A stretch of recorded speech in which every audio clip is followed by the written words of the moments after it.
بسم اللہ الرحمن الرحیم الحمد للہ رب العالمین والصلاة والسلام علی رسولہ الکریم اما بعد اعوذ باللہ من الشیطان الرجیم بسم اللہ الرحمن الرحیم والذین آمنوا اشد حبا للہ صدق اللہ العلی العظیم۔ معزز ناظرین کرام، یہ بندہ آج پھر آپ کی خدمت میں ایک نیا پیغام لے کر کے حاضر ہوا ہے، اور وہ پیغام یہ ہے کہ اللہ رب ذوالجلال کو اپنے بندوں سے بے حد محبت اور بڑا پیار ہے، اور در حقیقت میرا اور آپ کا وجود اس کی محبت ہی کا نتیجہ ہے۔ مشکات شریف کی روایت ہے، ایک دفعہ اللہ کے پیغمبر جناب حضرت محمد مصطفیٰ صلی اللہ علیہ وسلم تشریف فرما تھے کہ آپ کی خدمت میں ایک شخص حاضر ہوا، اور اس حال میں حاضر ہوا کہ بدن پر اپنے چادر اوڑھے ہوئے تھا، ہاتھ میں پرندہ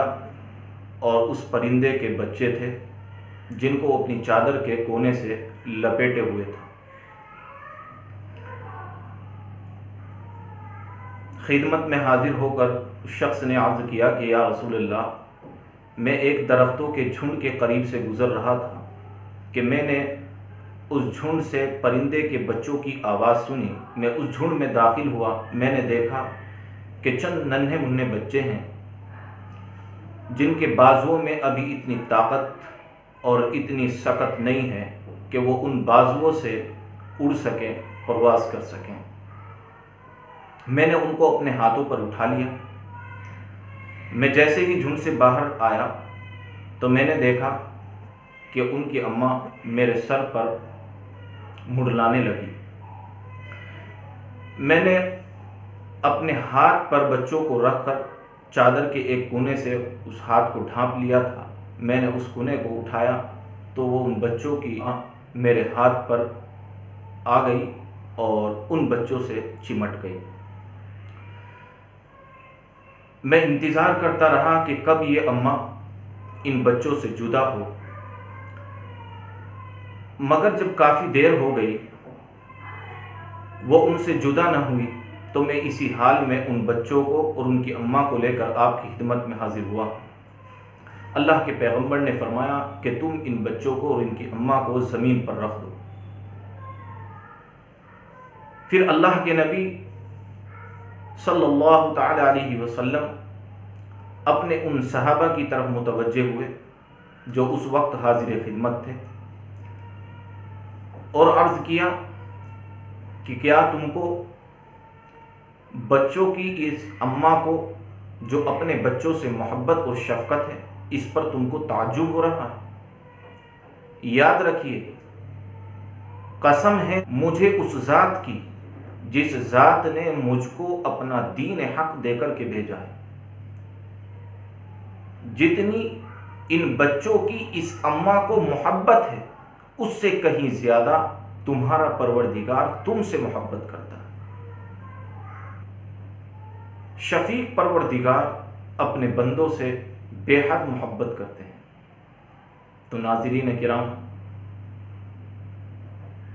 میں آپ سے معلوم کرتا ہوں کہ کیا اللہ کی جو اپنے بندوں سے محبت ہے اور شفقت ہے اور پیار ہے، کیا اس کا تقاضا یہ نہیں ہے کہ ہمیں بھی اپنے شفیق پروردگار سے محبت ہو؟ مجھے معلوم ہے کہ آپ کا جواب یہی ہوگا کہ ہاں، کیوں نہیں، ہمیں بھی اپنے شفیق پروردگار سے محبت ہونی چاہیے۔ تو میں آپ کو بتاتا چلوں کہ اللہ سے بندے کی محبت کا سب سے پہلا تقاضا یہ ہے کہ اس ذات پر ایمان لایا جائے، اس ذات کو اپنا خالق مانا جائے، اس ذات کو اپنا مالک مانا جائے، اس ذات کو اپنا رازق مانا جائے،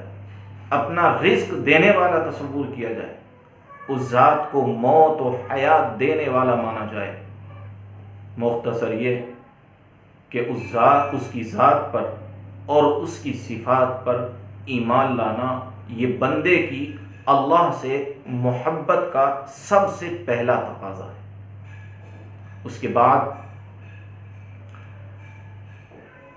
جو اللہ تعالیٰ نے احکامات دے کر کے جناب حضرت محمد مصطفیٰ صلی اللہ تعالی علیہ وسلم کو اپنے بندوں کی طرف بھیجا ہے، ان احکامات کو اپنایا جائے، ان پر عمل کیا جائے، ان کو مانا جائے۔ جن کاموں کو اللہ رب ذوالجلال نے کرنے کو کہا ہے، جن کاموں کو کرنے کا حکم بندے کو دیا گیا ہے، ان کاموں کو کرے، اور جن سے باز رہنے کو کہا گیا ہے،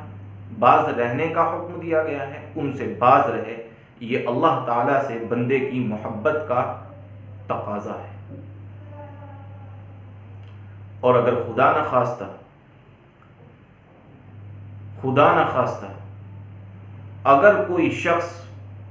اپنے اس شفیع پروردگار سے محبت نہیں رکھتا تو یہ اس کے لیے سب سے بڑی ہلاکت کی چیز ہے۔ اس لیے ہر ایک بندے کو اپنے شفیع پروردگار سے محبت کرنی چاہیے۔ اور اگر کبھی اللہ سے محبت رکھتے ہوئے جانے انجانے میں کوئی گناہ سرزد ہو جائے تو پھر اللہ رب ذوالجلال نے ایک ایسا دروازہ بندے کے لیے رکھا ہے جو اس کی پیدائش سے لے کر اس کی موت سے پہلے تک ہر آن ہر گھڑی کھلا ہے، اور اس دروازے کا نام ہے توبہ۔ توبہ ایسی چیز ہے کہ اگر کبھی بندے سے جانے انجانے میں کوئی خطا سرزد ہو جائے، کوئی گناہ ہو جائے، تو اللہ رب ذوالجلال توبہ کی برکت سے اس گناہ کو ختم فرما دیتے ہیں۔ اور اللہ کے پیغمبر فرماتے ہیں التائب من الذنب کمن لا ذنب لہ، کہ گناہ کر کے توبہ کرنے والا شخص ایسا ہے جیسا کہ اس نے گناہ کیا ہی نہ ہو۔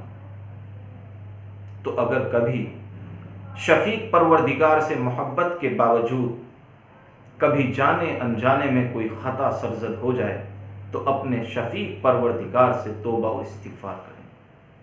اور توبہ اور استغفار کا کوئی وقت اللہ رب ذوالجلال کی طرف سے متعین نہیں۔ تو ناظرین کرام، آج کا پیغام صرف اتنا ہی ہے کہ ہمارا پروردگار ہم سے بے حد محبت کرتا ہے۔ اس محبت کا جو اس کو ہم سے ہے، اس کا تقاضا یہ ہے کہ ہم بھی اپنے شفیع پروردگار سے محبت کریں، ہم اس کی ذات و صفات پر ایمان لائیں، اس کے احکامات کو مانیں، جن کاموں کو کرنے کا حکم دیا ہے ان کو کریں، اور جن کاموں سے دور رہنے کا حکم دیا ہے ان سے دور رہیں۔ وآخر دعوانا ان الحمد للہ رب